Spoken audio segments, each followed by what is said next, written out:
নায়িকা থেকে আজকে কবি হয়ে গেল। 5 আগস্ট ছাত্র আন্দোলনের মুখে শেখ হাসিনা সরকারের পতন হয়, আর তারপর থেকেই বিভিন্ন গুঞ্জন রটে পুরো মিডিয়া জুড়ে এবং পুরো বাংলাদেশ জুড়ে।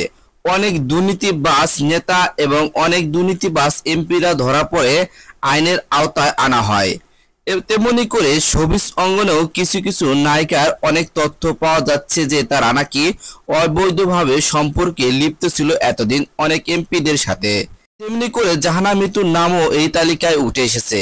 তিনি বাংলা সিনেমায় অনেকটা ছবি করেছেন, তার সিনেমাগুলো অসাধারণ এবং তিনি দুর্দান্ত অভিনয় করে থাকেন।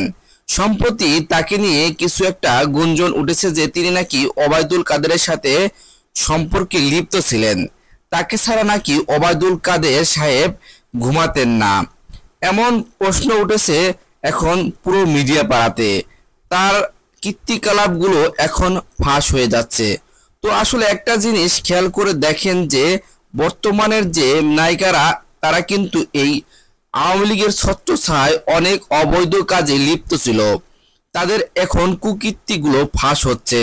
আসলে এই সমস্ত নায়িকা এবং যারা যারা এই সমস্ত অবৈধ কাজে লিপ্ত আছে তাদেরকে অবশ্যই আইনের আওতায় এনে সুষ্ঠু বিচার করা উচিত।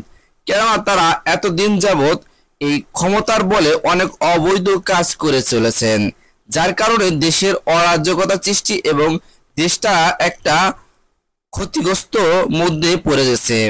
এই সমস্ত নায়িকা এবং যারা যারা অবৈধ কাজ করেছেন এতদিন তাদেরকে অবশ্যই আইনের আওতায় এনে শাস্তি দিতে হবে।